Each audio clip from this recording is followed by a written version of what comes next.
Assalamualaikum warahmatullahi wabarakatuh. Perkenalkan, nama saya Novanata Prawira, NIM 19091110560. Pada pertemuan kali ini kita akan membahas mengenai sistem peradilan pidana. Definisi sistem peradilan pidana menurut Muladi yaitu suatu jaringan peradilan yang menggunakan hukum pidana sebagai sarana utamanya, hukum pidana material, hukum pidana formil, maupun hukum pelaksanaan pidana. Tujuan dari sistem peradilan pidana yaitu pada jangka pendek sebagai resosialisasi, pada jangka menengah itu sebagai pencegahan kejahatan, lalu tujuan jangka panjangnya itu sebagai kesejahteraan sosial. Lalu perkembangan pendekatan sistem peradilan pidana.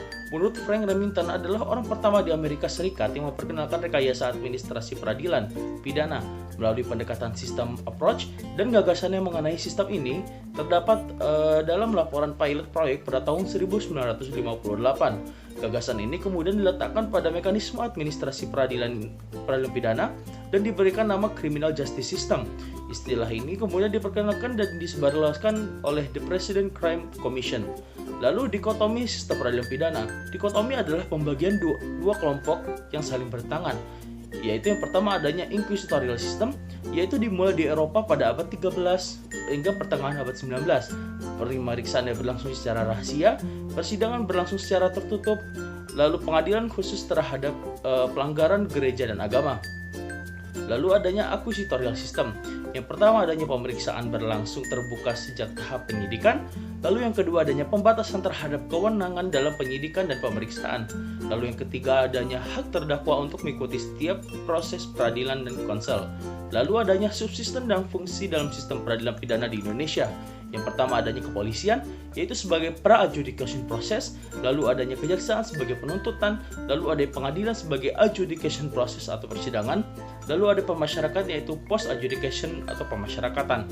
Lalu adanya paradigma dalam sistem peradilan pidana, yaitu menurut Herbert L. Packer terbagi atas dua, yaitu crime control model, yaitu yang pertama adanya represif sebagai fungsi terpenting dalam sistem peradilan pidana, lalu ada keduanya efisiensi sebagai perseleksian tersangka, lalu yang ketiga adanya speed and finality, yaitu kelanjutan logis dari efisiensi model manajerial. Lalu yang keempat adanya presumption of guilt, yaitu factual of guilt.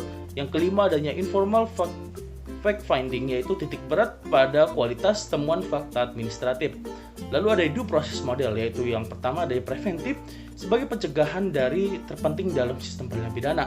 Lalu adanya efektivitas sebagai proses harus dikendalikan agar tercegahnya penyalahgunaan. Lalu yang ketiga adanya presumption of innocence, yaitu dasar pembelakuan kepada pelaku. Lalu yang keempat adanya legal guilt, yaitu kesalahan dalam putusan.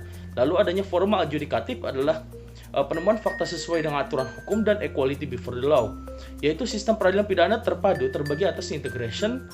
Yang kedua adanya clear arms, atau yang ketiga adanya proses. Lalu yang keempat adanya effective control mechanism. Sekian dari saya, lebih kurangnya mohon maaf. Assalamualaikum warahmatullahi wabarakatuh.